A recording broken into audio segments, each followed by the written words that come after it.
Bueno, pues vamos a empezar con el segundo bloque de clase. Como he dicho, en el primer bloque he acabado 5 minutos tarde, así que empezamos 5 minutos tarde también. Y vamos a pasar, ya hemos visto el Flowshop, vamos a pasar al JobShop. Recordad el JobShop, la diferencia principal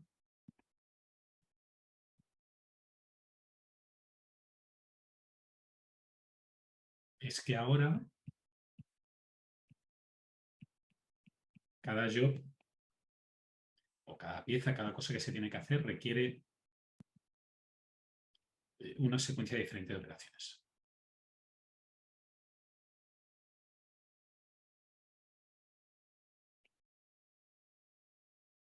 Y eso introduce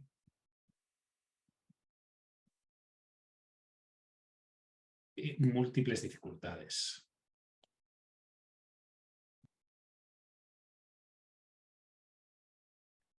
La primera dificultad o la dificultad más aparente y que se identifica más rápidamente es que voy a salir o voy a dejar de utilizar tablas rápidamente y voy a utilizar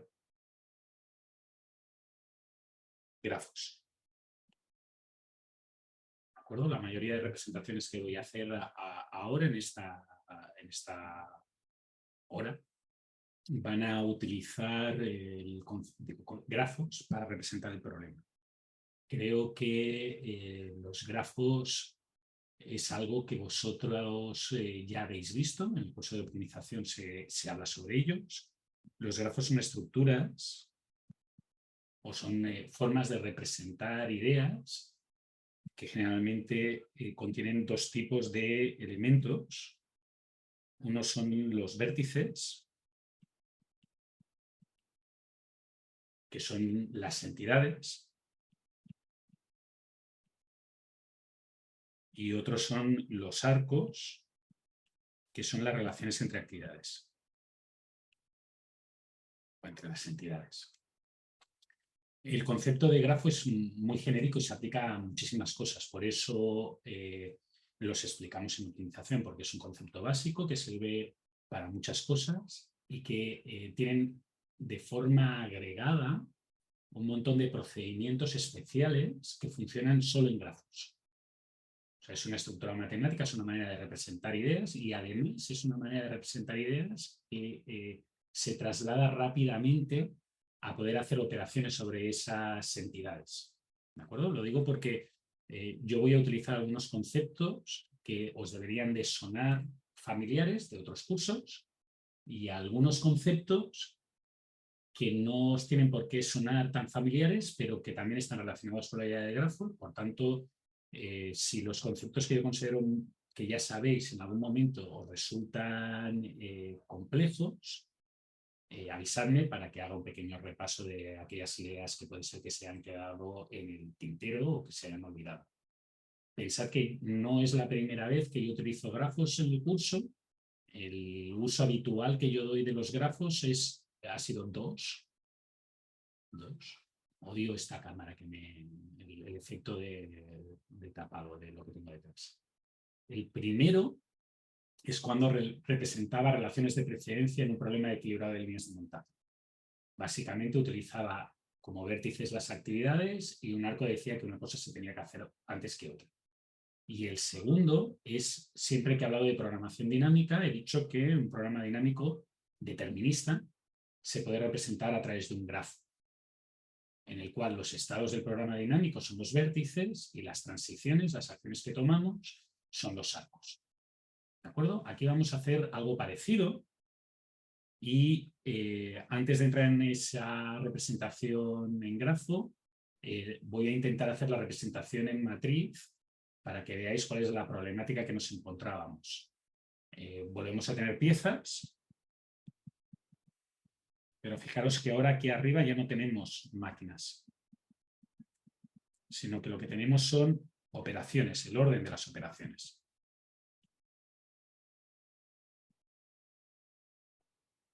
Y entre paréntesis tenemos la máquina.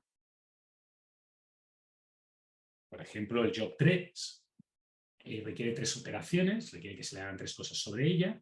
La primera dura 4 unidades de tiempo y se hace en la máquina 2.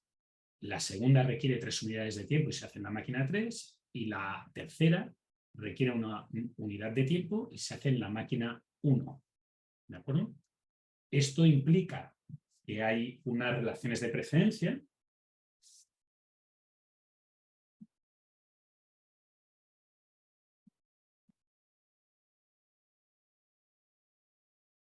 Por ejemplo, la operación del job 3 en la máquina 2 se tiene que hacer obligatoriamente antes que la operación del job 3 en la máquina 3 y obligatoriamente antes que la operación del job 3 en la máquina 1.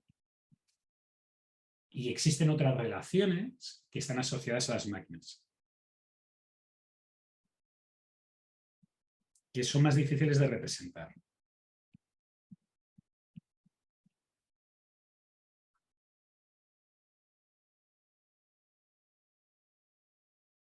Y esas relaciones, que son un poco más difíciles de representar, que están asociadas a las máquinas, en un primer dibujo las he hecho a través de colores. Por tanto, fijaros que la máquina 1, todas las operaciones asociadas a la máquina 1 están en verde. La máquina 2, todas las operaciones asociadas a la máquina 2 están en amarillo. Y la máquina 3, todas las operaciones asociadas a la máquina 3 están en lila o en rosa. ¿De acuerdo? Pero esa representación utilizando colores no es un estándar en grafos. O sea, es bonito de hacer en una lámina, pero los colores y las computadoras no se llevan muy bien. Pensad que en una matriz eso sería difícil de representar y al fin y al cabo, pues esto acabará teniendo que hacer una computadora porque hacerlo manualmente es una manchada, es incómodo. Y como no es cómodo, en la teoría de teoría de grafos se ha inventado alguna manera de intentar representar lo mismo. Lo que pasa es que es una forma de representarlo que es muy bonita en una computadora y es extremadamente incómoda en papel. Y como es extremadamente incómoda en papel, pues en papel he decidido primero representar la forma bonita, que son estos colores, que obviamente queda claro lo que es, pero en el ordenador lo vamos a tener que representar de otra manera y para representarlo de otra manera voy a tener que introducir un concepto y voy a tener que luego representarlo una única vez en papel para que lo veas. ¿De acuerdo? El concepto extra es lo que se conoce como relación disyuntiva.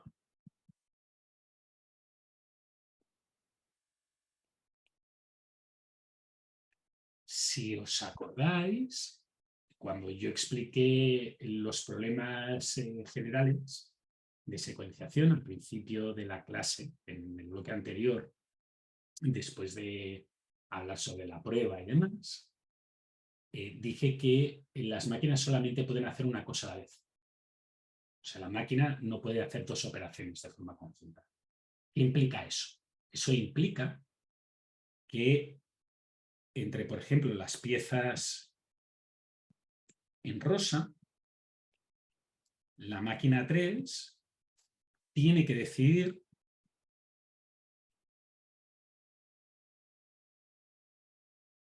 si hace primero la operación del job 1 en la máquina 3, la operación del job 2 en la máquina 3 o la operación del job 3 en la máquina 3.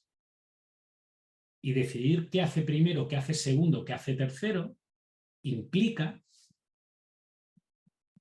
establecer un orden. ¿De acuerdo? En el fondo, si por ejemplo decide hacer primero la operación del job 2 en la máquina 3, segundo, la operación del job 3 en la máquina 3 y tercero, la operación del job 1 en la máquina 3, lo que estará haciendo en el fondo es esto. esta se hace antes que esta se hace antes que esta y esta se hace antes que esta. ¿Cierto?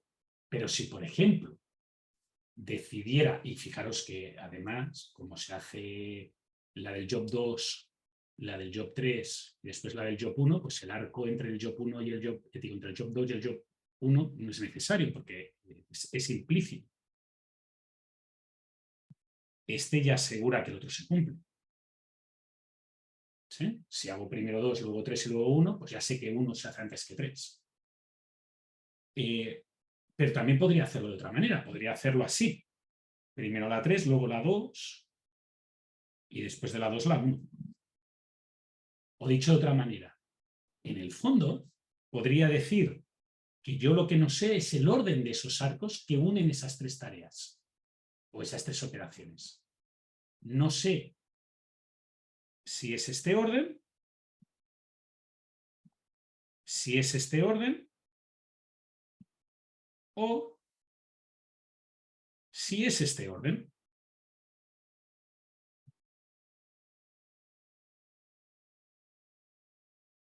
¿De acuerdo? Y a estos órdenes, para indicar eso, lo que se dice o lo que se asocia es estos arcos de aquí, que si os fijáis tienen las dos flechas. Y la solución consiste en decidir qué flecha está activa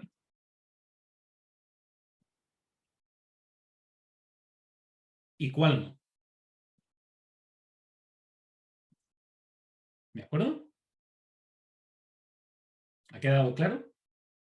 Por tanto, fijaros que el problema de Flowshop, digo de JobShop, se puede representar como un grafo con todas las características de un grafo normales, como las que habéis visto en pregrado, más un extra de dificultad. Y este extra de dificultad son estas disyuntivas. ¿Preguntas? ¿No? Vale. Antes de eso, solamente por aviso típico, porque lo he mencionado antes, pero cuando lo he mencionado creo que a lo mejor hay alguna cosa que no he indicado claramente. Yo he dicho que estamos usando grafos. Entonces, como usamos grafos, podemos aprovecharnos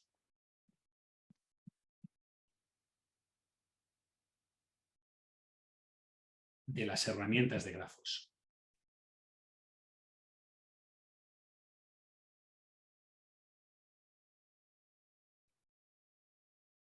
Sí, entre las herramientas de grafos, la herramienta de grafos que vamos a utilizar aquí, y por eso he hecho una lámina extra, está el cálculo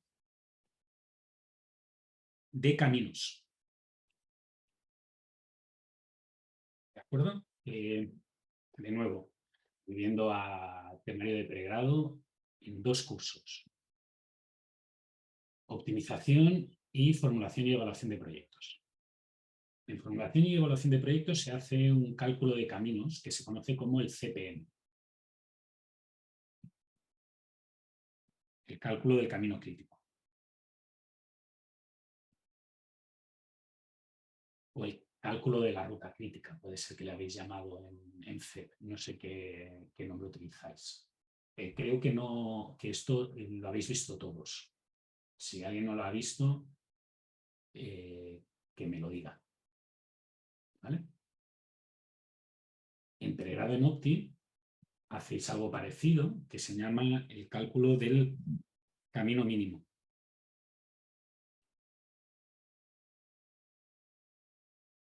Que generalmente se le conoce como Dijkstra. Y generalmente se le conoce como Dijkstra porque Dijkstra es la persona que hizo el primer algoritmo para calcularlo. La diferencia que hay entre el CPM Y Dijkstra es que CPM calcula máximos, Dijkstra calcula mínimos y es un poco más complejo porque permite cosas que se llaman ciclos y entonces te complejiza un poco el procedimiento.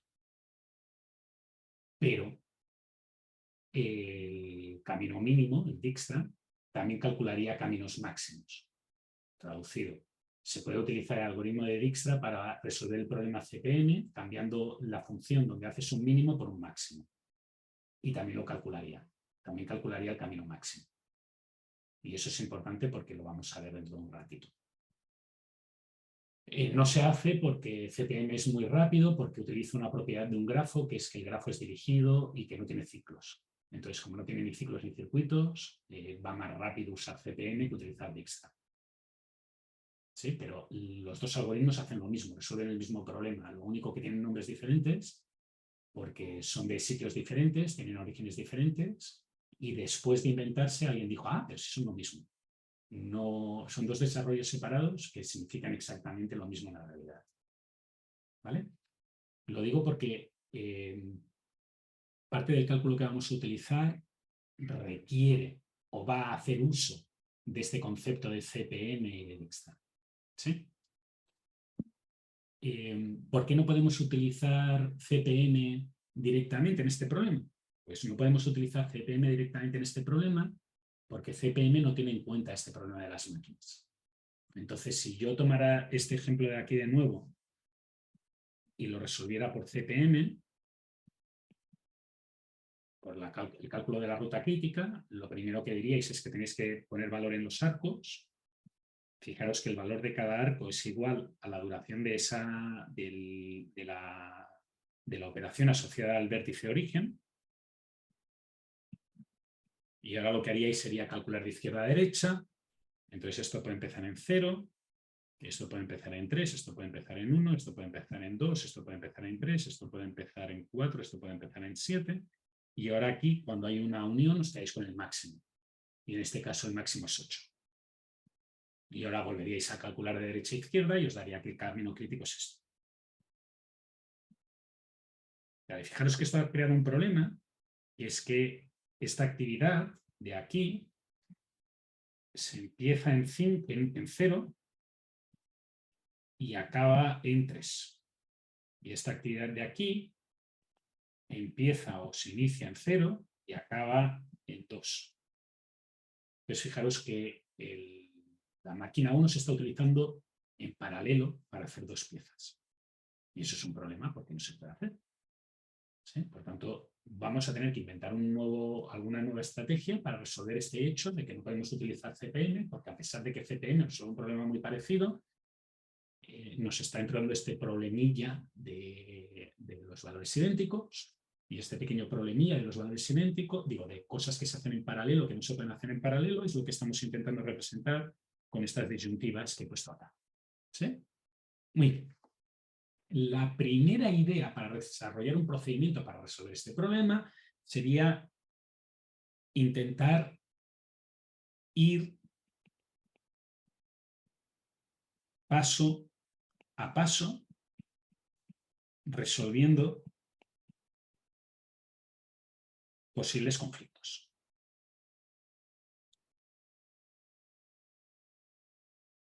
Esto es lo que se conoce como un secuenciador en paralelo. Sí, de paralelo, sí. ¿De acuerdo? Esto es fácil de implementar, fácil entre comillas de implementar, mucho más fácil que lo que vamos a ver luego. No funciona muy bien, y como no funciona muy bien, yo no os lo recomiendo que lo hagáis, pero es muy general. Entonces, se puede utilizar para casi todo. ¿De acuerdo? Entonces, como se puede utilizar para casi todo, creo que al menos tengo que poner una vez un ejemplo. ¿De acuerdo? La mejor manera de resolver esto a mano es utilizando una carta Gantt. Entonces, para hacer una carta Gantt, lo mejor es tener como una especie de cuadrícula, que es lo que he puesto debajo.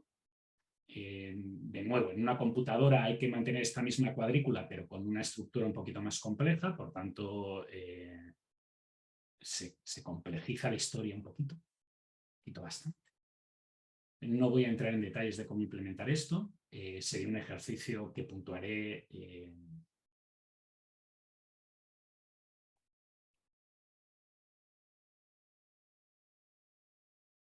con muchísimos puntos en la prueba, digo en el examen, si alguien lo quiere hacer, pero de forma visual lo voy a hacer aquí. Lo que voy a hacer va a ser representar las operaciones en el orden que se van haciendo como cajitas.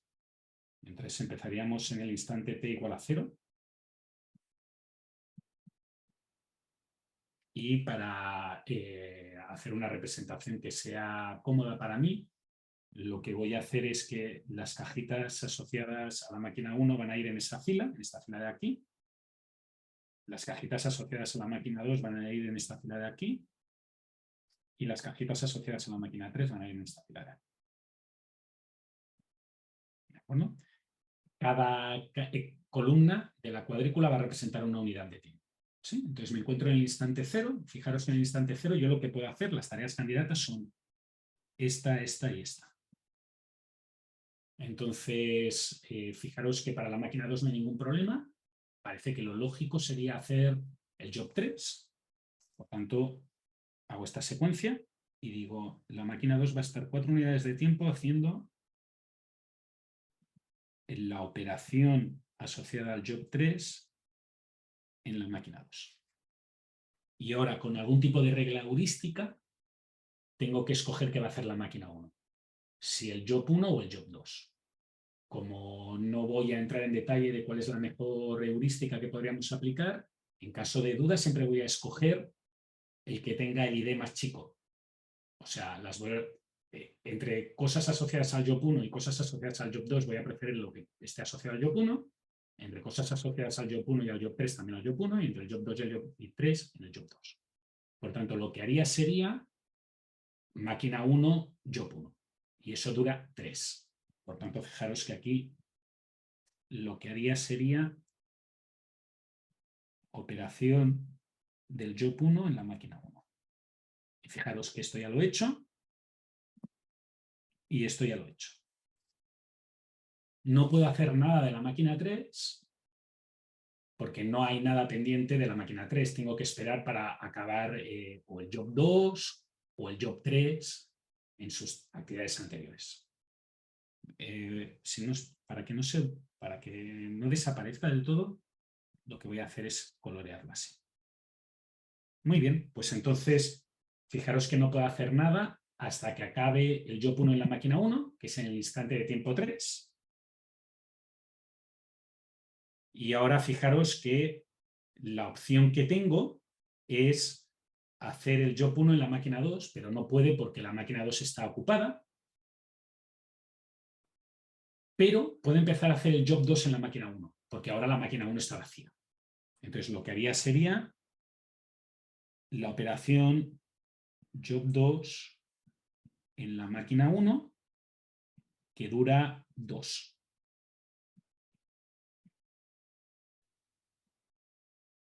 Y fijaros que la máquina 3 sigue estando vacía porque no he podido hacerle nada. Va a tener que esperar a que la pieza job 2 acabe en la máquina 1 o a que la pieza job 3 acabe en la máquina 2. ¿Sí? Entonces paso el instante de tiempo al instante de tiempo 4. Y aquí fijaros que la máquina 2 queda vacía porque ha hecho job 3. Ese job 3 podría ir a la máquina 3. Es más, es lo que vamos a hacer porque ni el job 1 puede ir a la máquina 3 ni el job 2 puede ir a la máquina 3. El job 2 aún no ha acabado en la máquina 3. Por tanto, en 3 unidades de tiempo, ¿qué es lo que va a consumir? Lo que voy a tener es la operación job 3 en la máquina 2. Y ahora fijaros que como la máquina 2 ha quedado vacía, puede empezar a hacer el job 1. Porque el job 1 ha acabado en la máquina 1 y la siguiente operación que tiene que hacer es en la máquina 2. Por tanto, operación job 1 en la máquina 2. Y ahora tengo que ir al siguiente instante. Y lo tengo que... Tengo que ir al siguiente instante de tiempo en que acaba algo, que es el instante 5. Acaba la operación job 2 en la máquina 1. Querría estar en la máquina 3, pero la máquina 3 está ocupada, por tanto tiene que esperar. La máquina 2 se queda libre, pero la operación del job 2 tiene que acabar en la máquina 3, perdona, la máquina 1 se queda libre, pero la operación del job 3 en la máquina 1 tiene que esperar a que la operación del job 3 en la máquina 3 se acabe. Por tanto, la máquina 1 se queda libre, no puedo hacer nada ni en la máquina 1, la máquina 2 y la máquina 3 están ocupadas. Pasa un instante de tiempo 6. Y ahora fijaros que el job 1 acaba en la máquina 2 y ahora el job 1 tendría que ir a la máquina 3, pero la máquina 3 está llena. Por tanto, no puedo hacer nada tampoco. Así que tengo que pasar al siguiente instante de tiempo, que es el instante de tiempo 7. En el instante de tiempo 7, afortunadamente la máquina 3 ha quedado libre y ahora tengo dos candidatos para hacer en la máquina 3. El job 1 y el job 2. He dicho que ante la duda siempre me voy a quedar con el número más chico, por tanto el job 1. Así que ahora va a hacer la operación del job 1 en la máquina 3, que dura 2. Y fijaros que como he acabado el job 3 en la máquina 3 y la máquina 1 está libre, pues también puedo hacer esta operación. Y esto los voy a colorear para que no me olvide. ¿De acuerdo? Ahora pasaríamos al instante de tiempo número 8. El job 3 acabaría en la máquina 1, pero ya no queda nada por hacer en la máquina 1, por tanto se acabó. Ahora pasaríamos al instante 9. El job 1 acabaría en la máquina 3 y el job 2 podría entrar en la máquina 3. Dura una unidad de tiempo.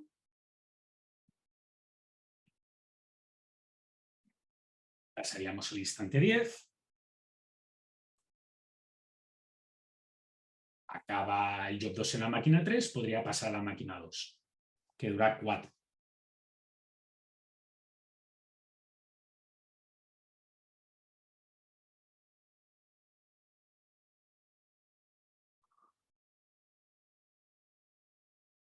Y ahora no volvería a pasar nada hasta el instante 14. Y fijaros que tenemos una solución del problema. Una solución del problema que no parece muy buena porque, si os dais cuenta, el job 2 tarda mucho porque siempre es el que dejo para el final. La máquina 1 tiene mucho tiempo muerto y la máquina 3 también. Alguno imposible de solucionar porque obviamente tiene que acabar alguna de las piezas de su primera operación antes de poder entrar en la operación 2. ¿De acuerdo? Todo el mundo le ha quedado más o menos claro la idea de lo que he hecho. En el fondo,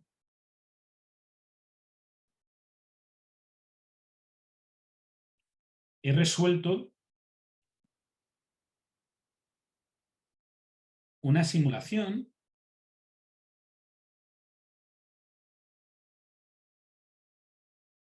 y las colas tenían una prioridad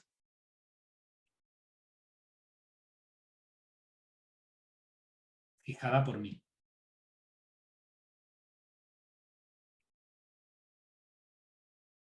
Los que habéis hecho IO, investigación de operaciones, os acordaréis, esto os habrá sonado un poco a una simulación, en lo que hacía era una simulación basada en avances de reloj.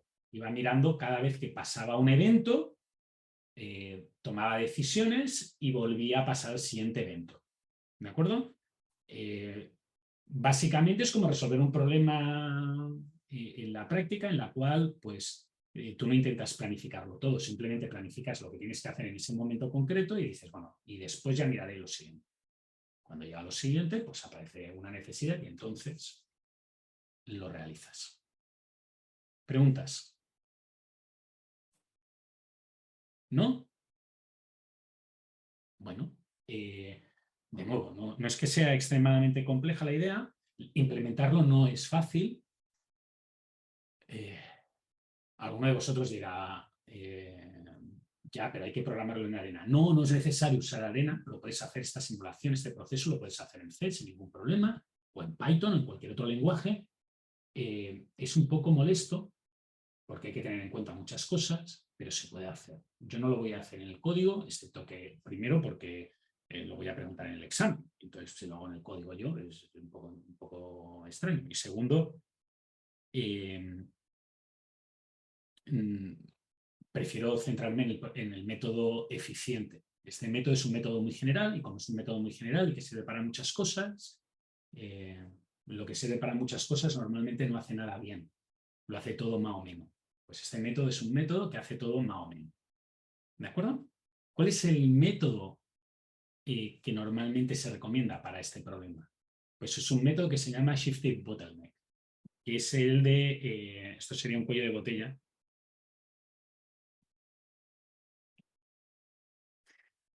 y esto es cambiante o trasladable o que se mueve. Shift es mover, ¿vale? La idea de este método es parecida a la idea del NE para el flowshot. Por cierto, antes de que me olvide, porque me he olvidado en su momento, alguien debería de haber preguntado, sobre todo si le gustara la historia o quisiera tener un conocimiento más de antigüedad. ¿Por qué esto se llama NE? Bueno, pues esto es porque los autores se llaman Nawaz,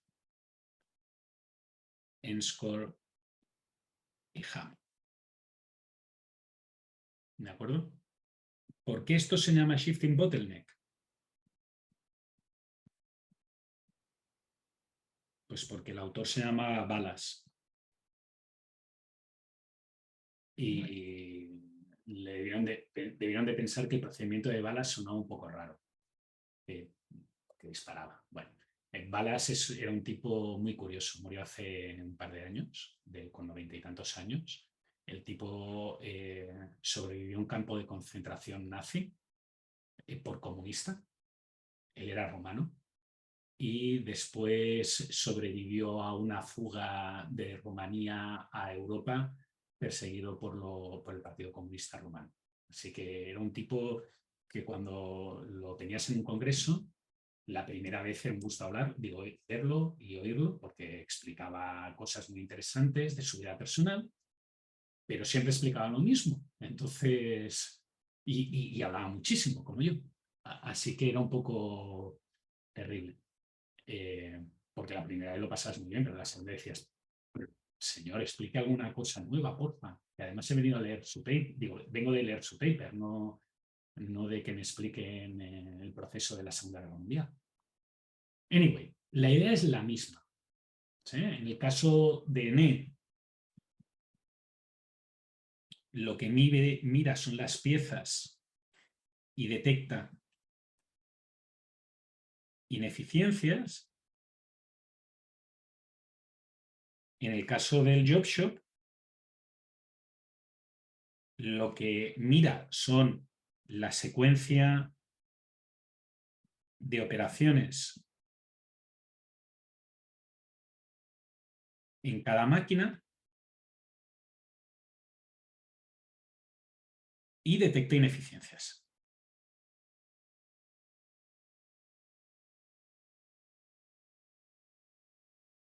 Eso es lo que tienen en común. Lo que tienen en diferente es cómo determinan la secuencia de operaciones en cada máquina. Porque en el caso del NE, como se miran las piezas, se mira primera posición, segunda posición, tercera posición, cuarta posición. Pero en el caso del job shop, lo que tienes que determinar es la secuencia de operaciones en cada máquina. ¿De acuerdo? Y si tú lo que estás determinando es la secuencia de operaciones en una máquina, eso es algo que os debería de sonar como no trivial. Y os debería de sonar como no trivial porque en la clase del lunes perdí o dediqué toda la clase del lunes a resolver problemas en una máquina. Ah, por cierto, si alguien quiere ver los vídeos de balas, creo que esa presentación, porque la presentación está en YouTube, en algún sitio. Y si no, creo que os la puedo hacer llegar, porque creo que yo la tengo en un CD.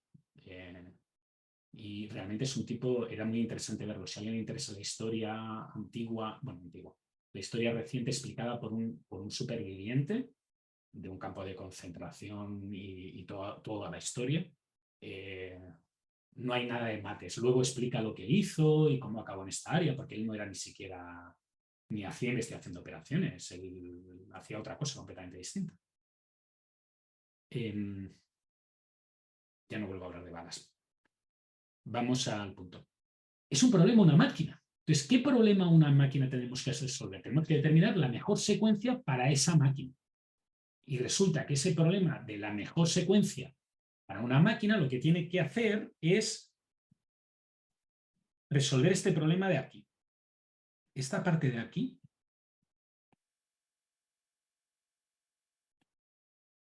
para luego. ¿De acuerdo? Para luego. Y por favor, si me olvido, porque como soy un poco olvidadizo, si me olvido de este para luego, por favor, recordadme. Pero creo que es mejor introducir primero este problema. Si os acordáis, la semana pasada también hablé de nomenclatura. Entonces, la parte de nomenclatura que os debe sonar es esta de aquí, porque es una máquina, y esta de aquí, que quiere decir que tengo que acabar todo cuanto antes mejor. O lo que es lo mismo, minimizar el instante en que acaba la última pieza que acaba.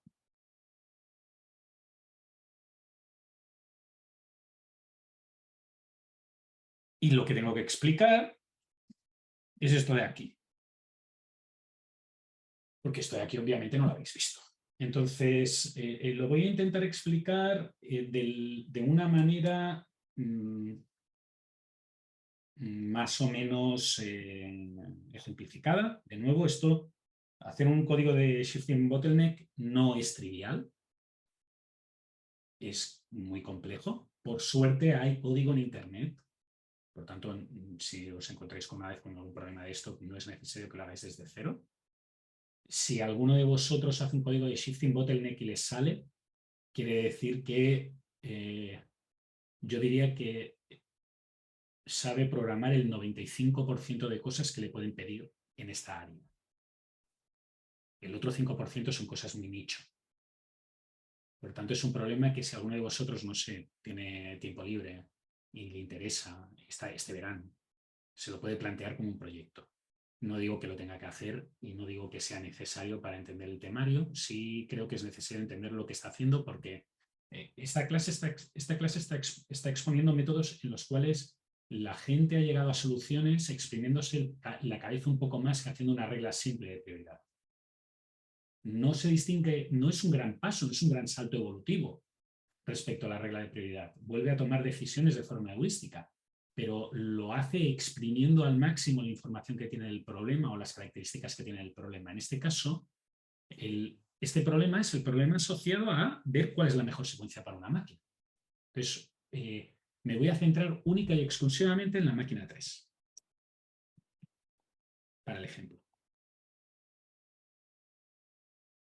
Entonces, fijaros que resolver el problema de la máquina 3 consiste en determinar el orden entre estas operaciones. Y ahora, si os dais cuenta, para determinar el orden de estas operaciones en la máquina 3, tengo que tener en cuenta dos detalles importantes.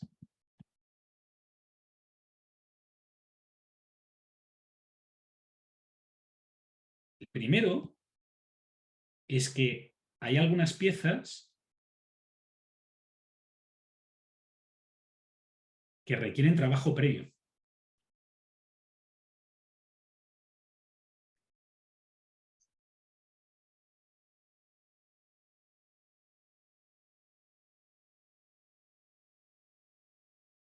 Por ejemplo, la pieza 1, que es este de aquí,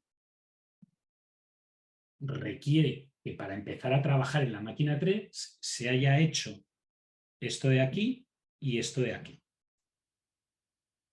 Y el segundo detalle importante es que hay algunas piezas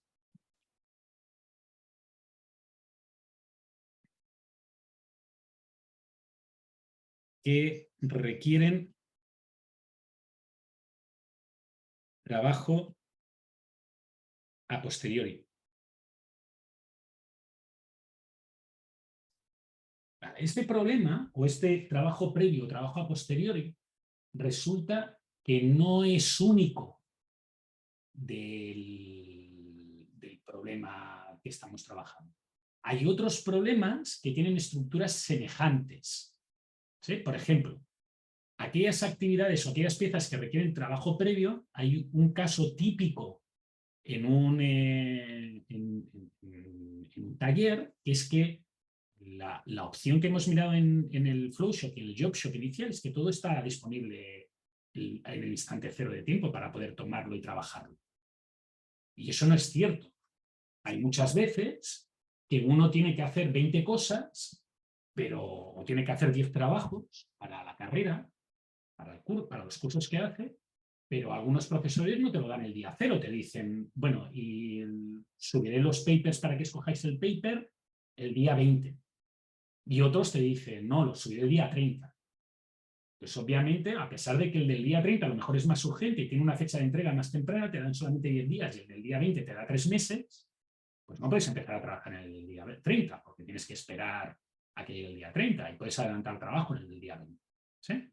A esa idea de que algunas cosas tienen fecha de entrega a ti mayor o menor, que tienen un release date diferente, corresponde al primero.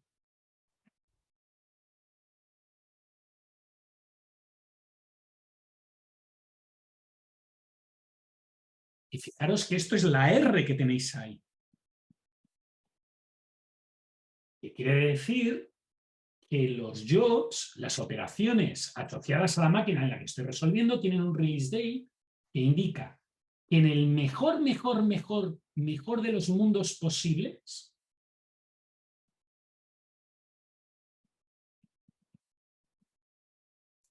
el job 2 no va a poder empezar antes del instante 5. Digo, el job 1. El job 2 no va a poder empezar antes del instante 2 y el job 3 no va a poder empezar antes del instante 4. ¿Vale? Y lo de que algunas piezas requieren trabajo a posteriori, la solución, la situación más frecuente es que cuando uno acaba un trabajo no se lo da en mano al cliente. En muchas ocasiones hay que enviarlo por un despacho a un cliente. Entonces hay un tiempo de delivery, de entrega. Entonces el problema es que no puedo poner la D de delivery porque si os acordáis, la D se utilizaba para el problema, para las due dates, para las fechas de entrega. Por tanto, lo que se ha decidido es que los deliveries se anotan con la letra Q. ¿De acuerdo? ¿Qué? Y ahora, fijaros que la fecha de completación, la Cmax, va a depender de cuándo acabo de hacer la operación y del tiempo que tardará luego de que la haya acabado en la empresa logística que hace el transporte a llevarla al cliente. Por tanto, la Q del job 1 es 0, la Q del job 2 es 4 y la Q del job 3 es 1. ¿De acuerdo? Y ahora tengo un problema de secuenciación que tiene que tener en cuenta el tiempo de proceso de las actividades, el release de las actividades y el delivery time. ¿Sí? Lo cual podemos verlo aquí con un ejemplo. Tenemos 3 jobs. Cada uno de estos jobs tiene un tiempo de proceso que es diferente. Tiene una release que calculamos en la lámina anterior y tiene un delivery que es diferente. Y ahora, por ejemplo, podría hacer las piezas en la secuencia que hay abajo. 1, 2, 3. O en esta secuencia 1, 3, 2. O en esta secuencia 2, 1, 3. O en esta secuencia 2, 3, 1. O en esta secuencia 3, 1, 2. O en esta secuencia 3, 2, 1. ¿Vale? Obviamente, como tengo ganas de acabar antes de que se vaya el sol de Viña y de Santiago, solo voy a hacer una. Pero fijaros que podría hacer las 6. ¿Sí? Entonces, si yo hago el job 1 primero, fijaros que empezaría en el instante 5. ¿Por qué empezaría en el instante 5 y no en el instante 2? Porque tiene que esperar el release date de 5 unidades de tiempo. Y acabaría en el instante 7. ¿Por qué acabaría en el instante 7? Porque dura 2, empieza en 5, acaba en 7 y ahora se entrega en el instante 7. ¿Por qué? Porque la Q, el tiempo que tardo en hacer el delivery, es 0. Ahora, si me voy al job 2, empieza en el instante 7, que es cuando la máquina queda vacía, que es superior al release, dura 1, por tanto acaba en el 8, y como tiene un delivery de 4, podríamos decir que se ha entregado en el 12. Y ahora el job 3 llega a la máquina 3 en el instante 4, pero tiene que esperar hasta el instante 8 porque es cuando acaba la pieza anterior. Dura 3, por tanto acabaría en el instante 11 y tiene un release, tiene un delivery de 1, por tanto acabaría en el instante 12. Total. La Cmax de esta secuencia es 12. ¿Sí? Alternativamente, podría hacer otro orden que sería el 2, 3, 1. No voy a hacer todos, pero estos dos los voy a hacer. Fijaros que aquí tengo que volver a copiar la misma tabla. Tenemos el tiempo de proceso, que es 2, 1, 3. Tenemos el release date, que era 5, 2, 4. Tenemos el delivery, que era 0, 4, 1. Y ahora fijaros que el job 2 podría empezar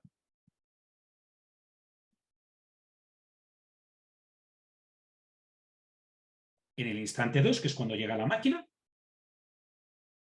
Dura 1, por tanto acá en el instante 3.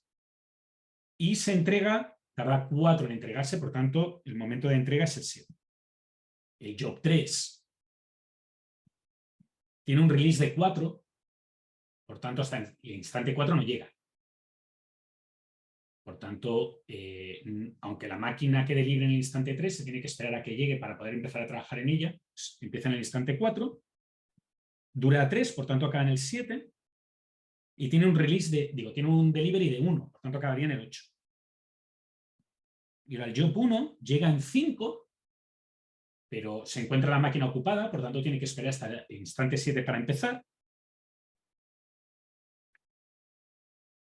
Dura 2, por tanto acá en el instante 9, y tiene un release, tiene una entrega, un tiempo de entrega de 0, por tanto se entrega en el instante 9.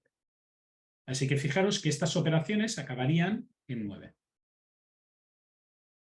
Por tanto, entre esas dos alternativas, J1, J2, J3, y la alternativa J2, J3, J1, parece claro, creo yo, que es mejor poner los arcos así. ¿De acuerdo? Pero hay 6. En total hay n factorial tantas como piezas. Entonces, como hacer n factorial en una computadora es complejo, lo que se hace es una alternativa. ¿Y qué alternativa se utiliza? Pues una heurística, un modelo, un branch and bound. Para este problema generalmente se utiliza un branch and bound. ¿Sí? Por tanto, fijaros que yo ahora sé resolver el orden en una máquina, considerando que el resto de máquinas pues, funcionan perfecto. Pero sé resolver el orden en una máquina. Ahora, lo que voy a hacer, y por eso la explicación de antes, es un procedimiento que tenga en cuenta esta criticidad. Entonces, ¿cuál es la máquina más crítica?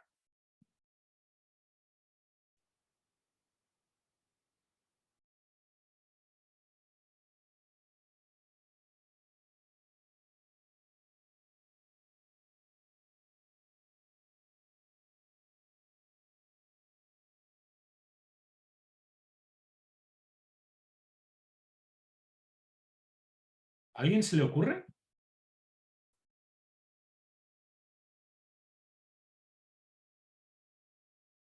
¿Alguien? ¿No?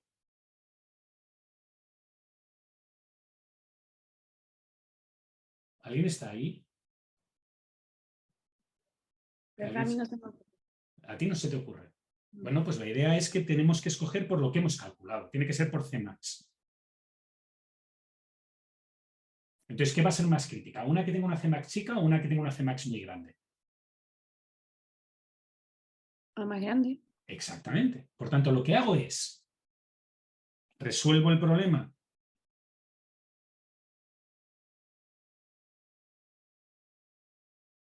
para cada máquina.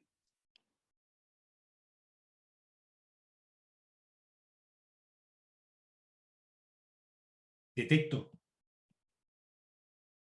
la máquina y el problema es este problema, el problema 1RQ Cmax. Detecto la máquina con mayor Cmax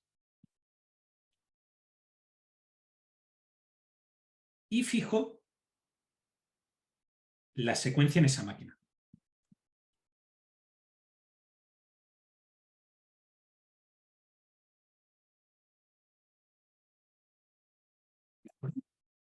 Dicho de otra manera, suponed que la máquina más crítica fuera realmente en la máquina 3. ¿Sí? Suponed que fuera así. Bueno, pues lo que hago es, como la máquina más crítica es la máquina 3, uy, no, yo quiero un blanco, no quiero esto es muy feo. Ahora voy a partir de la idea de que mi problema ya no es este. Ahora mi problema es este.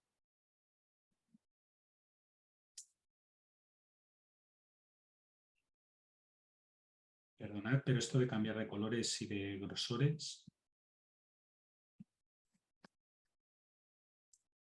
¿De acuerdo? Y ahora fijaros que como consecuencia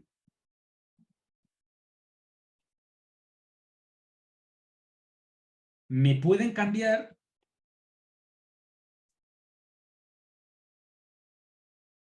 los R y los Q de otras máquinas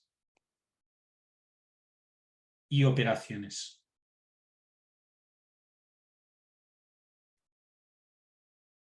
¿De acuerdo? Por ejemplo, el Q original de esta pieza era ir por aquí, que tenía un valor igual a 5. Y ahora el Q de esta pieza es o el original o este.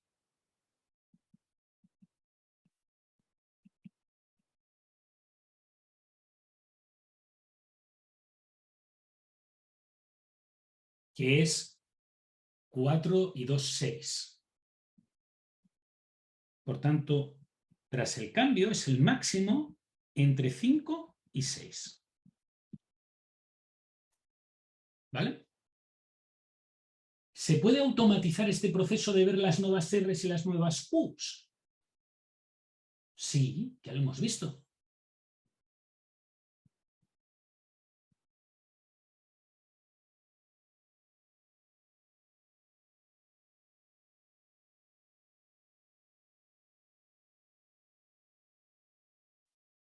Con esto de aquí.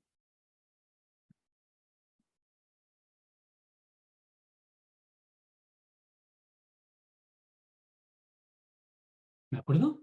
Y ahora tenéis los bloques del juego. No tenéis todo el juego, pero tenéis los bloques del juego. Lo mismo que teníamos aquí cuando habíamos dicho que como el código era muy difícil, teníamos una operación de ordenar, una operación de insertar, una operación de evaluar y lo integrábamos en un proceso de NE, donde la integral lo que era esa cosa que combinaba las ideas, los trocitos. ¿Cuáles son mis ideas ahora, mis trocitos ahora? Pues mis trocitos ahora es lo siguiente.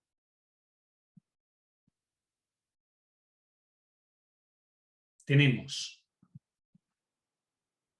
un código que resuelve un problema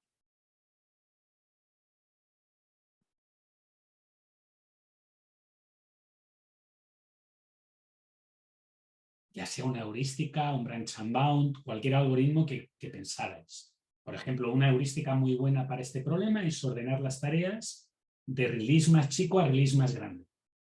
Y entonces hacer las piezas en el orden de que te llegan. Y en caso de duda, en caso de empate en el release, pues entonces tener en cuenta el tiempo de proceso más el tiempo de entrega. ¿Vale? Eso da una solución que la inmensa mayoría de veces es óptima. Vale, necesitamos un código que resuelve un problema. Por ejemplo, ordenar por R. Y necesitamos un código que obtiene R y Q. Y este código se puede derivar con un CPM. Recordad que cuando hacíais un CPM se calculaba la fecha mínima de inicio y la fecha máxima de inicio. Entonces se calculaban dos números. ¿Cuándo podía empezar la actividad? Como muy pronto y como muy tarde. Vale, pues el valor de como muy pronto es R. Y la duración del proyecto menos el valor de como muy tarde es Q. Por tanto, a través de un CPM tenemos la segunda pieza. Y ahora necesitamos el integrador. Esta vez el integrador es un poco más complejo.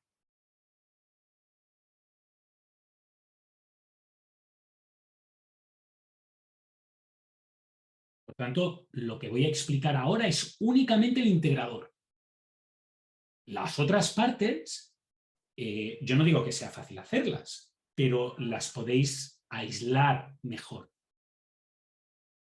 ¿Vale? El integrador es la cosa que tiene que hacer la gracia. El integrador lo que hace es, inicialmente, tengo problema vacío.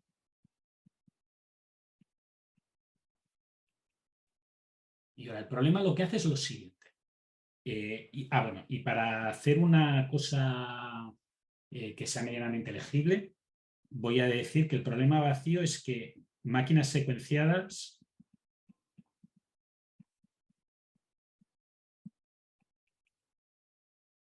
es conjunto vacío. No sé por qué le he puesto un... Esto. Y ahora lo que hace es, mientras máquinas secuenciadas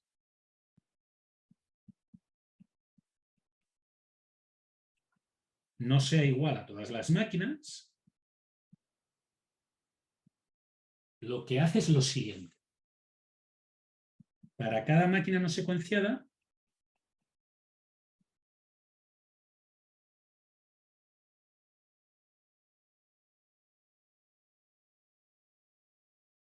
calcula R y Q teniendo en cuenta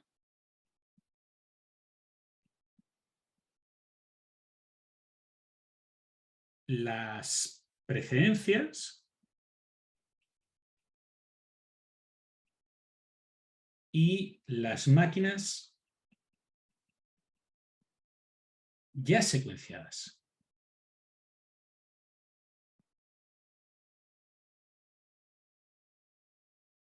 Y calcula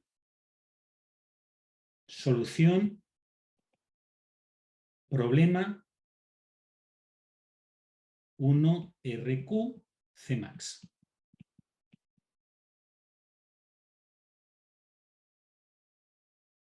¿De acuerdo? Ahora, añade la solución de la máquina con mayor Cmax a la solución y la máquina al conjunto de secuenciadas.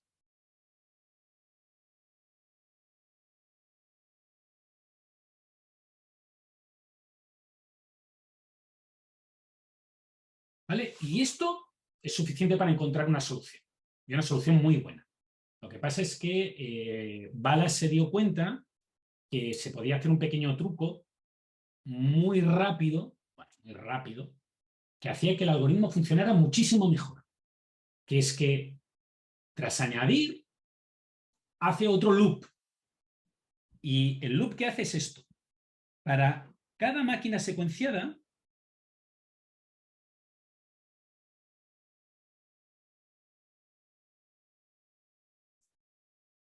elimina la máquina de la solución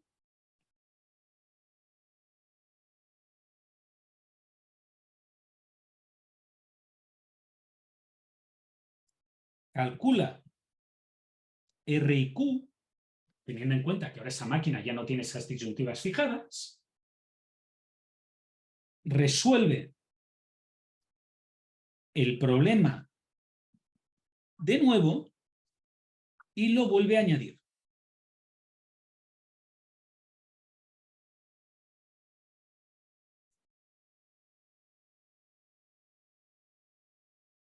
Fijaros que esto es como una búsqueda local dentro del procedimiento de construcción. Entonces, al principio no tiene ninguna máquina secuenciada. Si tuviera 3 máquinas, pues miraría la máquina 1, la máquina 2 y la máquina 3. Si la máquina 2 es la más crítica, la añadiría. Acabaría una parte del mientras, podría subir. Como la máquina 2 es la que ya tiene, miraría de añadir la máquina 1, miraría de añadir la máquina 3. Si la más crítica es la máquina 3, ahora tiene dentro de la solución la máquina 2 y la máquina 3. Sacaría la máquina 2 de la solución y miraría de volverla a meter. Sacaría la solución de la máquina 3 y la volvería a probar de meter. Acabaría este segundo par. Y al tercer mientras, solamente le queda sin secuenciar la máquina 1. Secuenciaría la máquina 1, le añadiría la solución y ahora lo que haría sería quitar la máquina 3 y ver qué pasa, quitar la máquina 2 y ver qué pasa, quitar la máquina 1 y ver qué pasa.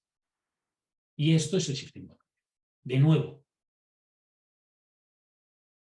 no es que sea muy complejo, que no digo que sea fácil, pero si no lo dividís en trocitos chiquitines